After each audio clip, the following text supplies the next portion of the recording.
ডুবিয়ে মারলেন কে? সেই মূসার দলে থাকতে রাজি আছেন না নাই? দুটি দল বাংলাদেশে, কটি দল? একটি মূসার দলে, আরেকটি ফেরাউনের দলে, একটি নমরুদের দলে, আরেকটি ইব্রাহিম আলাইহিস সালামের দলে। আমাদের বাপ আদম, আমরা সেই বাপের সন্তান। আমাদেরকে বলেছেন কে? কোন চোরের সন্তান বলে কোরআনে আল্লাহ পরিচয় দেয় নাই। যতবার আমাদেরকে অ্যাড্রেস করেছেন ওয়ালাকাদ কাররামনা বানি আদম, O son of Adam, I have given you the respect. আমি তোমাদেরকে সম্মানিত করেছি, এই জন্য তোমাদের সাথে যে ফেরেশতা থাকবে তাকেও আমি সম্মান দিয়ে দিয়েছি।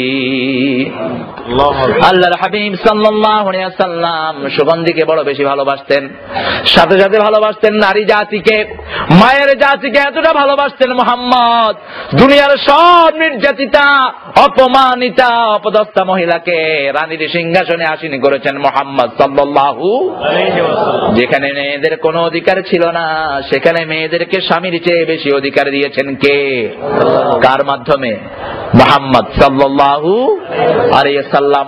ওয়াল্লাযী ইউসাউwirukum ফিল আরহাম, রেহমের বহুবচন কি? আরহাম। রেহম মানে মায়ের যে জায়গায় সন্তান থাকে ওটার নাম কি? রেহম। ও গো মা তুমি এই পৃথিবীর শ্রেষ্ঠ নেয়ামত, তোমারই পদ তলে রয়েছে জান্নাত। ও গো মা তুমি এই ধরনের শ্রেষ্ঠ নেয়ামত, তোমারই পদ তলে রয়েছে জান্নাত। মায়ের মর্যাদা দিয়ে দিয়েছেন কে? মায়ের বেশি না বাপের বেশি? মায়ের। মনে নাই? বাপের বেশি, মায়ের কম, কিন্তু মায়ের হক বেশি। এই কোরআন শরীফে যত মায়ের স্বামী আছে, কোন মায়ের নাম বলেন? কোন মায়ের নাম? আদমের নাম আছে, হাওয়ার নাম একবারও নাই। বিশ্বনবী সাল্লাল্লাহু আলাইহি সাল্লামের নাম আছে, আয়েশা, খাদিজা, উম্মে সালমা, সাফিয়া রাদিয়াল্লাহু আনহার নাম একবারও। সাইয়েদনা ইব্রাহিমের নাম আছে, সারা, হাজেরার নাম একবারও। কাফের ফেরাউনের মতো বড় কাফেরের নাম আছে, কিন্তু আসিয়ার মতো জান্নাতি মহিলার নাম একবারও।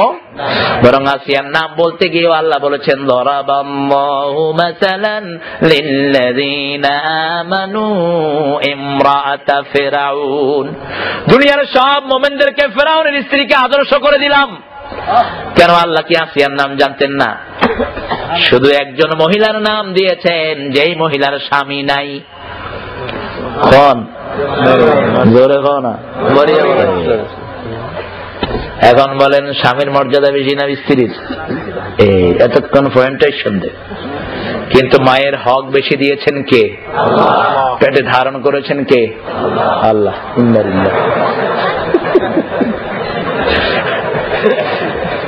পেটে ধারণ হচ্ছে কে? আল্লাহ। মা পেটে ধারণ করেছেন কে? আল্লাহ। এটা মাফ করে দিবেন, সুবহানাল্লাহ বলেন। রাগের বয়সে যখন আমরা কিছু বলে ফেলি, আল্লাহ ফেরেশতাকে বলে লিখিস না, আমার গোলামটা রাগ করে উল্টা পাল্টা বলেছে, যখন ভালোটা বলে সেটা লিখে রাখ।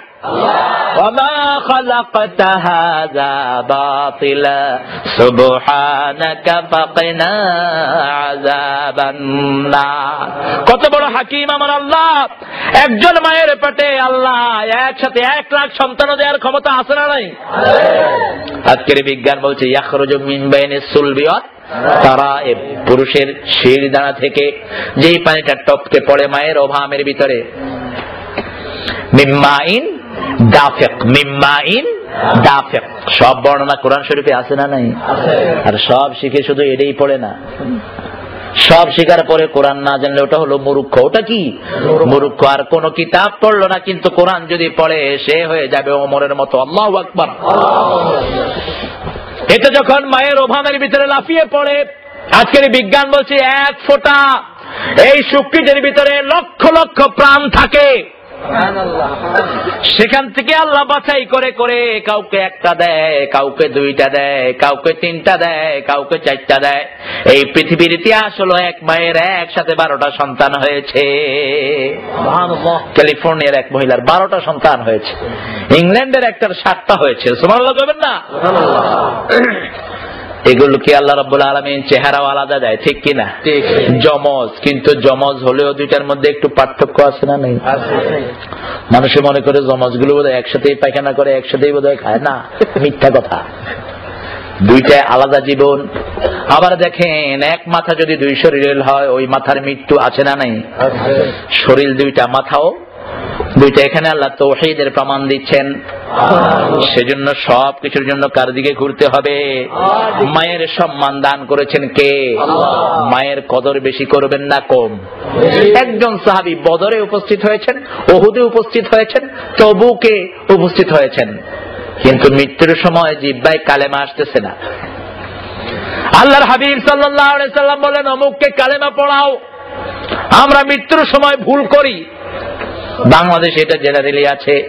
যখন লাশটা কাঁধে করে যায় তখন পড়ি লা ইলাহা ইল্লাল্লাহ, এই নিয়ম আছে না নাই? আর যখন রোগী দেখতে যাই তখন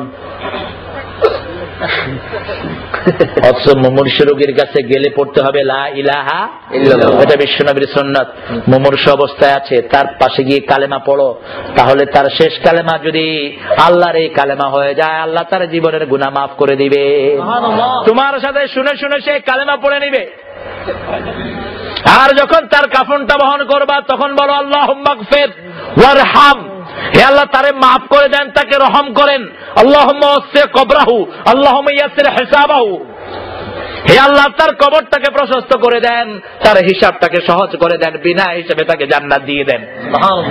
কিন্তু তার উল্টাটা আমরা যেন এটা করতে পারি, আল্লাহ তৌফিক দান করুক।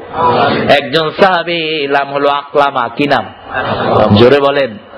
আকলামা রাদিয়াল্লাহু আনহু, তিনি মুমূর্ষু। আল্লাহর হাবিব বললেন, যাও তার পাশে গিয়ে কালেমা পড়ো।